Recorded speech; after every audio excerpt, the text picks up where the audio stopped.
Je vous parle d'un temps que les moins de 20 ans ne peuvent pas connaître. Le Ford Puma, il y a 20 ans, en tout cas à la fin des années 90, c'était un petit coupé, concurrent par exemple de l'Opel Tigra. Et puis il a disparu de la circulation, et puis il est apparu 20 ans après, mais plus sous forme d'un coupé, sous forme d'un petit, devinez quoi, SUV. Voici donc le Ford Puma de 2019, qui est un petit SUV qui fait 4,19 m de long, donc qui vient affronter au hasard le Renault Captur, Seat Arona et toutes ces choses-là. Ce Ford Puma, il est basé techniquement sur la plateforme de la Fiesta, ce qui veut dire qu'on a peu de chances de le voir arriver avec une transmission intégrale, mais comme le Renault Captur, après tout. Les motorisations, pour l'instant, c'est très simple. Il n'y a pour l'instant que des 3 cylindres turbo-essence qui font 125 ou 155 chevaux. La version 155 chevaux est obligatoirement associée à une micro-hybridation. C'est marqué dessus, comme le Port Salé. Actuellement, il n'y a que des boîtes mécaniques, ça simplifie la gamme. Et par contre, un petit peu plus tard, va arriver une version diesel de 120 chevaux. À l'intérieur, notre modèle d'essai reçoit un combiné d'instruments numériques optionnels qui va de pair dans un pack avec les feux avant 100% LED. Ce combiné est légèrement personnalisable selon les modes de conduite.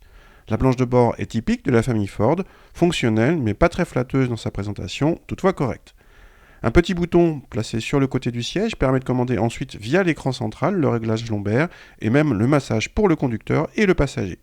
L'équipement est correct, mais il faut recourir aux options pour quelques éléments pourtant assez basiques, comme le détecteur de pluie.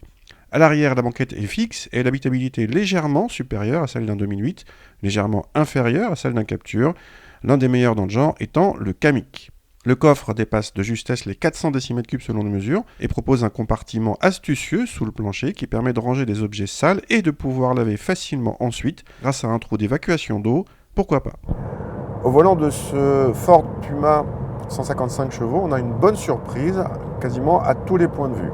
Alors, pour la sonorité 3 cylindres, ceux qui sont allergiques à cette sonorité, ils vont l'entendre, spécialement quand on monte dans les tours, mais pour tous les autres, c'est plutôt discret, assez bien fait. Et après ce 3 cylindres, donc 155 chevaux, 240 Nm de couple en comptant le petit boost électrique, pour un engin qui est sous les 1300 kg d'après nos mesures, ça donne quelque chose qui accélère plutôt bien et qui reprend plutôt bien. Donc on est en 9 secondes 2 au 0 à 100, 30 secondes 2 au 1000 mètres départ arrêté. C'est le meilleur dans la catégorie avec le Skoda Kamiq qui lui aussi est assez léger en TSI 150. Et là où c'est très agréable aussi, c'est en reprise.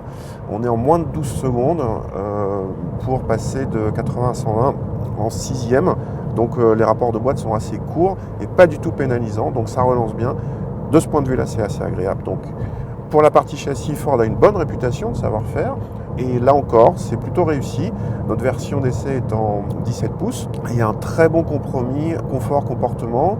Même sur des routes assez accidentées, assez dégradées, le confort reste tout à fait correct tout le temps. Et puis quand on bouscule l'engin, il est plutôt vif, plutôt dynamique, très agréable. Ce Ford Puma, alors il n'est pas aussi agréable que l'ancien Ford Puma, le petit coupé, mais globalement, pour un SUV moderne, il est très sympa. Ces bonnes dispositions au volant s'accompagnent de bons chiffres de consommation. Nous avons mesuré 6,5 litres en moyenne, c'est tout simplement le meilleur score de la catégorie. Et même si la micro-hybridation ne permet pas à ce Puma de rouler à l'électricité seul, l'alterno démarreur aide visiblement le moteur de façon tout à fait pertinente. Les bonnes nouvelles ne s'arrêtent pas là puisque notre modèle d'essai échappe à tout malus écologique. Il n'y a donc rien à ajouter aux 23 900 € hormis les options. C'est le seul bémol, dans cette finition il manque quelques éléments de confort comme les essuie-glaces automatiques ou la climatisation automatique ainsi que les feux 100% LED entre autres. Si vous n'en avez qu'un, ce Puma est très bien placé, notamment face aux Français, sinon un Kamiq TSI 150 Ambition est un redoutable concurrent.